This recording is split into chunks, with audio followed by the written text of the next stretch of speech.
I grew up in a typical brown household. My parents were pretty strict, and so I had to do some shady things to get by in life.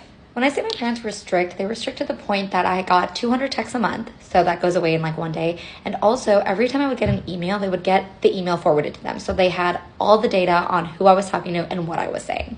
So in eighth grade, I started dating this guy. He was Indian. And, I was like, yes, my first boyfriend. This is lit. Like, I'm so cool. And I was like, okay, we got to be careful. Let's do something besides emailing back and forth. And I discovered Google Chat. My parents do not get the emails for that. So every day after school, I would come back. I'd get on my laptop. I was in the laptop program, so it wasn't really a big deal that I was on my laptop for like 3 hours a day. And then I would just be on Google Chat all day talking to my boyfriend at the time. 3 weeks into the relationship, I hadn't gotten caught. So I was like, this is it. I fooled my parents. I'm a mastermind. Come home from school one day and I'm like, okay, back to my G chat I go.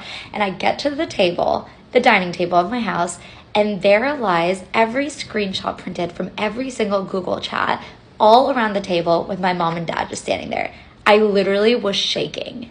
I was like dumbfounded. I was like, how did they get all these chats? I had no idea what to say. My parents went through the chat and noted every single time I said I was studying and instead I was Google chatting. And we went through every single chat of the 3 weeks.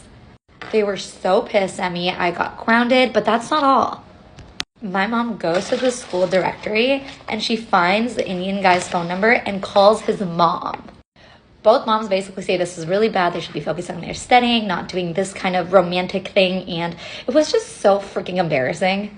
Honestly, my parents are freaking savages for doing that. Like printing out everything and just watching the look on my face when I walk in from a nice day at school.